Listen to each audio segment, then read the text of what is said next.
वो बिना प्रेम की आंखें, बिना श्रद्धा की आंखें दिखती नहीं है। पास में पिताजी बैठे हुए हैं, पास में माताजी बैठी हुई है।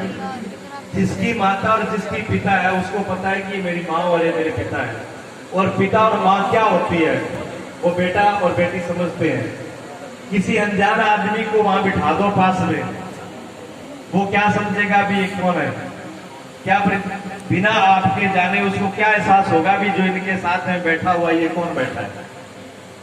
इसी प्रकार भक्त जब भगवान के पास, भगवान की जो दृष्टि है देखने की, वो सिर्फ भक्त ही पहचानता है।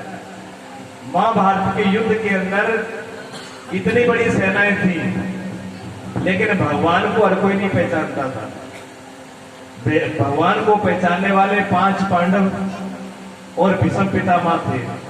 6 व्यक्ति उसी युद्ध के अंदर खड़े हुए थे जो उनको भगवान दिख रहे थे, भगवान की दृष्टि से देखते थे। बाकी को तो दुश्मन दिखते थे, भगवान भगवान नहीं दिखते थे, दुश्मन दिखते थे। ये दृष्टि जब तक नहीं आएगी तब तक बात बनेगी नहीं। और ये कब आती है? जब हृदय भक्त का हो, हृदय प्रेमी का हो, हृदय साफ हो, सुंदर हो। एक छोटी सी घटना आपको बताता हूँ भगवान की, उसके बाद भजन करके फिर आगे शुरू करेंगे।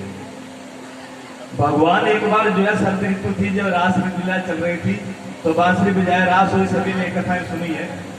लेकिन उसके बीच में एक घटना और है जो बहुत कम मतलब सुनने को मिलती है।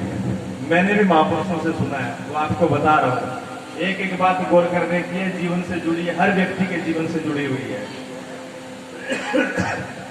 भगवान कृष्ण ने मुरली जो है बजाई, जैसे ही मुरली बजाई बिना ऋतु की बजाई।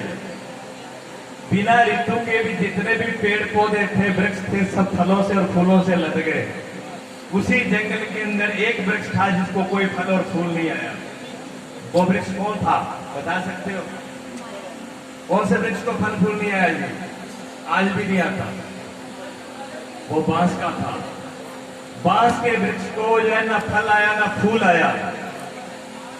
देखा होगा आपने, बसंत ऋतु में सभी बसंत खिल जाती है, सब पेड़ पौधों पर जो है फूल खिल जाते हैं, लेकिन बांस पे नहीं आता है। तो भगवान ने जब मुरली बजाई तो बांस पे कोई फल और फूल नहीं लगा। तो भगवान से पूछा, युधिष्ठिर ने कहा, कन्हैया सब वृक्षों पर फल और फूल आए लेकिन इस बांस पे क्यों नहीं आए? आपकी बांसुरी बजी फिर भी नहीं आए। तो भगवान ने जो उत्तर दिया गौर करके सुनना, और इस बात को अगर अपने हृदय में उतार लिया अपने, तो आपके जीवन में फल और फूल से भर जाएगा। और ये कमी रही तो बांस की तरह ही रहोगे, ये बात ध्यान में रखना। भगवान ने जो है उत्तर दिया, भगवान ने कहा कि इस बांस के अंदर 4 अवगुण है, 4 कमी है इस बांस के अंदर, उसकी वजह से इसमें फल और फूल नहीं आए। युधिष्ठिर ने कहा जी 5, इसमें 4 कमी कौन सी है? तो भगवान कहने लगे कि एक तो इसकी हर पोरी पे गांठ है, हर पोरी पे गांठ है, इसलिए कोई चीज इसके अंदर जाती नहीं है। मैं बांसुरी कितनी बजाऊं वो इसके अंदर जाती नहीं है। तो जो हृदय में गांठ बना करके बैठा हुआ है, दुश्मनी की, राग की, द्वेष की, ईर्षा की, उसको कितना भी कथा सुना दो, भजन सुना दो, प्रवचन सुना दो, महापुरुष स्वयं भगवान कृष्ण आकर के मुरली सुना दे, वो उसके हृदय में कुछ जाने वाला है नहीं। ये भगवान का उत्तर है। आज प्रसंग मेरे सामने आ रहा है इसलिए आपको मैं बता रहा हूं, मैं मेरी तरफ से नहीं कह रहा हूं, भागवत जी में देख लेना। ये पहला दोष है। युधिष्ठिर ने कहा जी दूसरा दोष कौन सा है? कि दूसरा दोष इसका ये है कि ऊपर से चीखना बहुत है, ऊपर से बहुत चीखना है, ये इतना चीखना है, इसमें कोई चीज इसके ऊपर ठहरती नहीं है।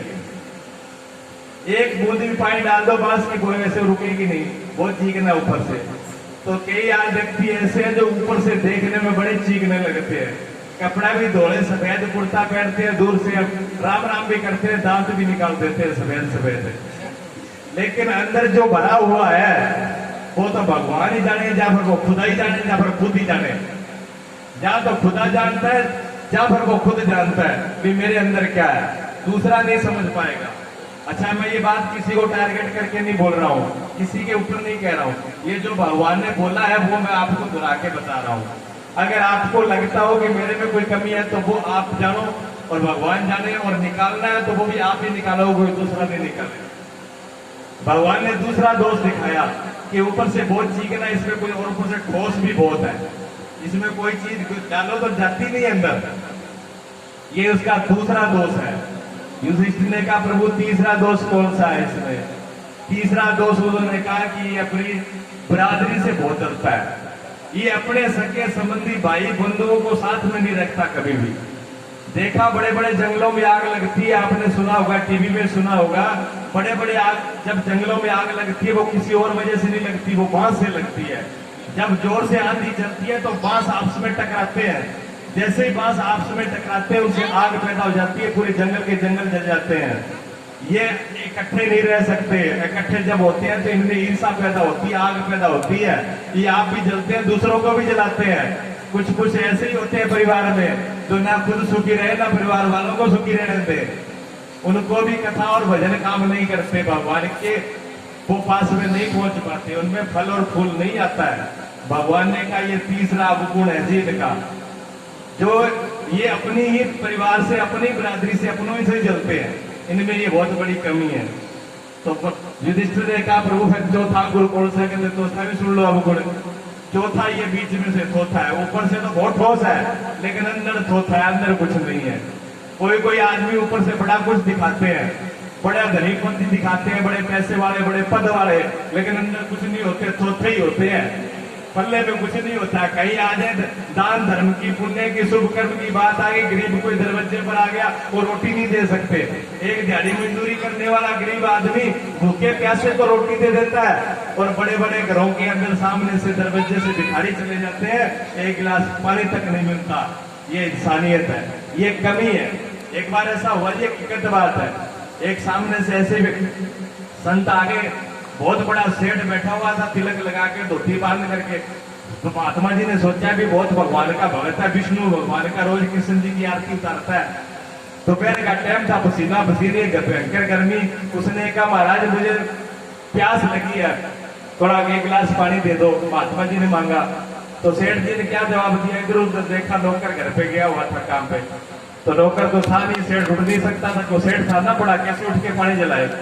तो उसने कहा जी रुको एक बार, कोई आदमी आ जाए, कोई आदमी आ जाए फिर आपको पानी पिलाऊंगा। उनके कंठ सूख रहे थे, 2-3 मिनट 5 मिनट संत रुके कि सेठ जी मुझे कंठ सूख रहे हैं, पानी पिला दो। कि 1 मिनट रुक, कोई आदमी आ जाए पानी पिला दूंगा।